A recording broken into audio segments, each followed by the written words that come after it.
اللهم اغننا بالعلم وزينا بالحلم وأكرمنا بالتقوى وجملنا بالعافية.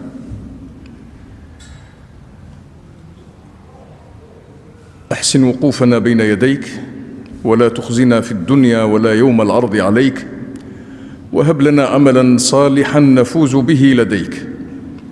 وصلى الله وسلم على سيدنا محمد وعلى آله وصحبه أجمعين. هناك باب سماه الإمام مالك في الموطأ، سماه باب الحسبة.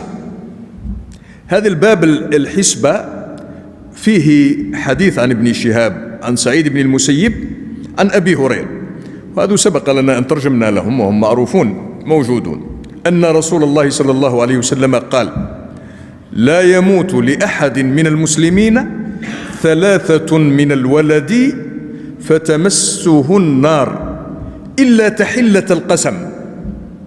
هذا حديث ثاني عن محمد بن أبي بكر بن عمرو بن حزم عن أبي النضر السلمي أن رسول الله صلى الله عليه وسلم قال: لا يموت لأحد من المسلمين 3 من الولد فيحتسبهم إلا كانوا له جنة من النار. فقالت امرأة عند رسول الله صلى الله عليه وسلم: يا رسول الله أو 2؟ هذا الذي ماتت له 3. قالت له: أو 2؟ قال لها: أو 2؟ نعم، حتى 2 يكونان. وهناك حديث يكمل هذا المعنى عن مالك أنه بلغه عن أبي الحباب بن سعيد عن أبي هريرة أن رسول الله صلى الله عليه وسلم قال: ما يزال المؤمن يصاب في ولده وحامته حتى يلقى الله وليست عليه خطيئة. هذه مسألة التطهير، الله تعالى يبتلي الإنسان ليطهره. هذا الحديث الأول: المؤمن تكفر خطاياه. ها هنا يقول: المؤمن تكفر خطاياه بفقده وصبره إذا صبر على مصيبته.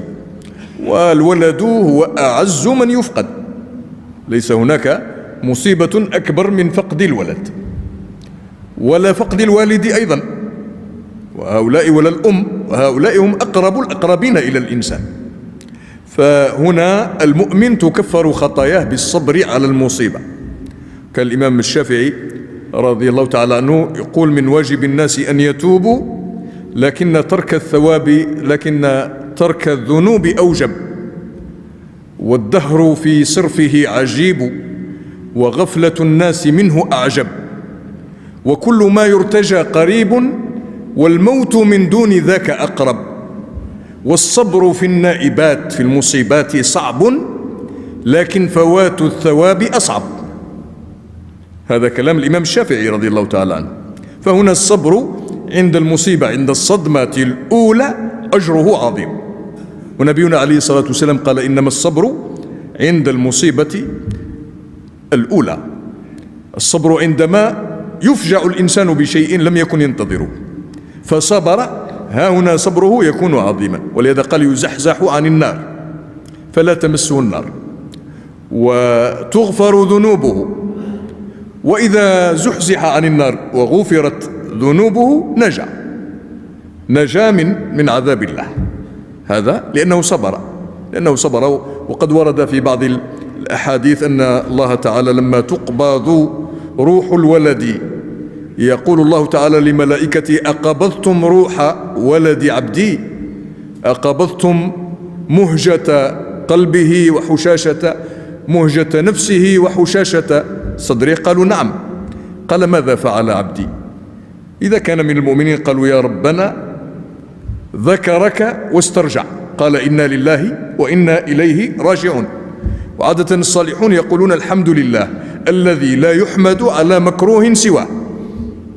لو كان أحد أخذ منك شيئا عزيزا وأثيرا لديك تخاصمه إذا كان بشرا، وربما رفعت عليه قضية في العدالة في المحكمة لتسترد حقك، تسترجع ما سلب منك.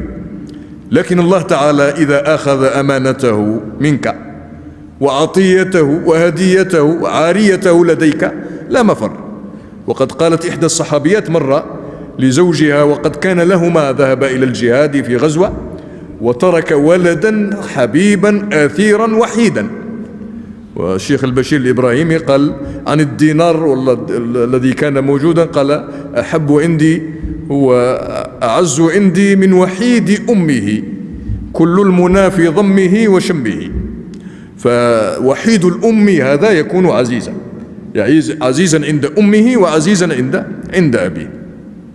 فلما كان الأمر كذلك وشاء الله تعالى أن يموت الطفل الصغير وأبوه غائب، فنادت جيرانها فغسلوه وكفنوه ودفنوه، صلوا عليه ودفنوه. ثم رجع بعد أيام، رجع زوجها فتزينت له وتهيأت وأعدت له طعاما، وكان لهما غرفة مغلقة. فسأل، أول ما سأل عن ولده قالت له إنه نام نومة لم ينم قبلها أبدا، لم ينم مثلها من قبل أبدا. فقال دعيه حتى يشبع من منامه ويهنأ في رقدته. ولما جلس وأكل وشرب ووقع ما وقع، سألته سؤالا، قالت له إن بني فلان وهم جيراننا ها هنا قد أعاروني عارية ماعونا من الجيران، وعادة المؤمنين أن يكونوا غير مانعين للماعون، لأن الله تعالى شنع على ويمنعون الماعون، هؤلاء الذين يمنعون من الذين شنع الله عليهم وجعلهم مع المكذبين بالدين. أرأيت الذي يكذب بالدين فذلك الذي يدع اليتيم ولا يحض على طعام المسكين، فويل للمصلين الذين هم عن صلاتهم ساهون الذين هم يراءون ويمنعون الماعون. منع الماعون مما حذرت منه النصوص القرآنية. فقالت أعطونا ماعونا عارية فاستفدنا منها، ولكننا بعد مدة طلبوا أن يسترجعوها فأبيت. قال لها أخطأت يا أمة الله، العارية أمانة، ماعونهم لهم، أنت استفدت منه، ولكنه لما انتهى النفع به يرجع إلى أهله. قال ترجعينه، ما كان يحق لك أن تتركه. قالت له يا عبد الله إن ولدنا فلان قد أعاره الله لنا، أعطانا الله تعالى أمانة، أعطانا كما يعطي الجيران الماعون أمانة عندنا، وقد شاء الله تعالى أن يسترده، فهل نصبر أم نجزع؟ قال لها جزاك الله خيرا، لقد ذكرتني ووعظتني خير موعظة. وكان الله تعالى قد بارك له، فإذا به ينجب من بعد ذلك 10 من الولد، من بعد ذلك الولد، لأنه ذهب إلى النبي عليه الصلاة والسلام وفرح النبي بفعلة تلك المرأة الصالحة وما قالت له، فدعا الله له، وإذا به يرزق 10 من الأولاد، كلهم عالم وكلهم مقاتل في سبيل الله تعالى من المعدودين المعروفين. هذا الذي يمكن أن يذكر هنا. رواية أبي هريرة قال من مات له 3 أولاد لم يبلغوا الحلم كانوا له سترا من النار. هنا الستر من النار أنهم وقاية، إذا صبر عليه، وأدخله الله الجنة بفضله، ستره من النار وأدخله من الجنة بفضل رحمته. يجاء بهم يوم القيامة، يعني يحتمي بهم هؤلاء الأولاد الذين فقدهم وصبر على فقدهم، فإنه يجاء بهم يوم القيامة فيقولون لا ندخل حتى يدخل آباؤنا. ويؤتى بهم يوم القيامة يقولون لا ندخل حتى يدخل آباؤنا، فيقال لهم ادخلوا أنتم وآباؤكم. وفي القرآن الكريم الذين آمنوا واتبعتهم ذريتهم بإيمان ألحقنا بهم ذرياتهم وما ألتناهم من عملهم من شيء، هؤلاء سيكونون شفعاء لوالديهم.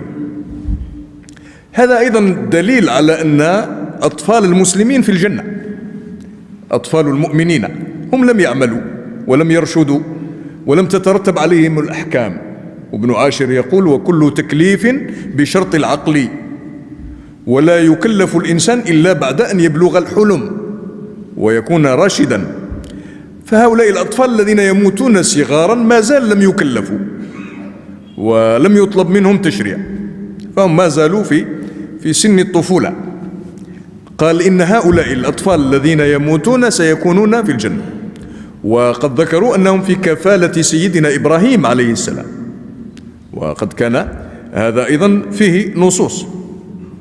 وما خالف ذلك في إرجائهم للمشيئة شاذ، وبعضهم يقول إنه يرجع أمرهم إلى الله، يرجع أمرهم إلى الله إن شاء رحمهم وإن شاء عذبهم. هذا خلاف ما عليه جمهور العلماء وما عليه أهل السنة.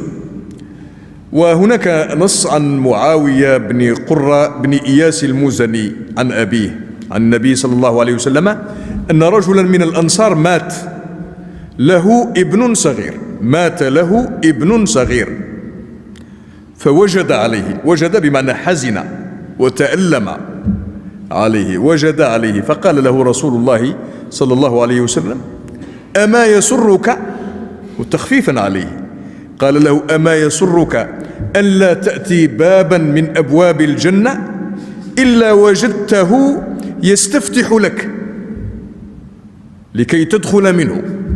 قال: ما جئت بابا من أبواب الجنة إلا وجدت هذا الطفل يستفتح لك يوم القيامة. فقالوا: يا رسول الله، أله خاصة؟ هل هذا الكلام خاص به أم للمسلمين عامة؟ قال: بل هو للمسلمين عامة. أما قوله في آخر الحديث: إلا تحلة القسم، قال: إلا تحلة القسم، فهي قول الله تعالى: وإن منكم إلا واردها كان على ربك حتما مقضيا فننجي الذين اتقوا ونذر الظالمين فيها جثيا. إذن كان على ربك حتما مقضيا، يعني أن الله تعالى أقسم على نفسه أنه يدخل من فجر وكفر إلى النار، والناس جميعا سيمرون على النار، فوق الصراط يوضع فوق النار، فمن مر على الصراط هناك من يمر مرور البرق، وهناك من يمر يعدو، وهناك من يمشي، وهناك من يسعى، وهناك من يزحف، وهناك من يقع في النار. قال القرآن الكريم، قال هنا: إن منكم إلا واردها كان على ربك حتما مقضيا. وفسروا حتما مقضيا هنا أي قسما واجبا، أن الله تعالى أقسم أنه حتما على قدره أن يكون كما أراد. وهذا الذي ذكره ابن مسعود وغيره، قالوا أن الله تعالى أقسم أن يدخل، أن يرد الناس جميعا إلى النار، على النار، وهناك من يمر وهؤلاء الناجون، وهناك من يقع فيها، فننجي الذين اتقوا ونذر الظالمين فيها جثيا يبقون فيها. وفي القرآن الكريم ورد هذا الورود الذي ذكرناه ها هنا، قول الله تعالى: فأوردهم النار وبئس الورد المورود، بئس الورد المورود، فأوردهم النار، يعني لا بد من وجود ذلك. إنكم وما تعبدون، قول الله تعالى: إنكم وما تعبدون من دون الله حصب جهنم أنتم لها واردون، واردون، وإن منكم إلا واردها. إذن حصب جهنم أنتم لها واردون. وقول الله تعالى في آية أخرى: ونسوق المجرمين إلى جهنم وردا، هذا أيضا يؤدي المعنى. وأهم آية هي قول الله تعالى: وإن منكم إلا واردها كان على ربك حتما مقضيا. وقد أورد الإمام الطبري أن النبي عليه الصلاة والسلام قال: اللهم أخرجني من النار سالما وأدخلني الجنة غانما. فهو صلى الله عليه وسلم كان يستعيذ من النار، ويريد أن يكون من الذين لا تمسهم النار، وأن يكون من الناجين، وهو دعاء علمه للمؤمنين، لأنه إن منكم إلا واردها. فيطمح الإنسان أن يكون من الذين ينجون ومن الذين يكونون من الفائزين الذين لا تمسهم النار ولا يقربوها، وإنما يمرون عليها مرور البرق.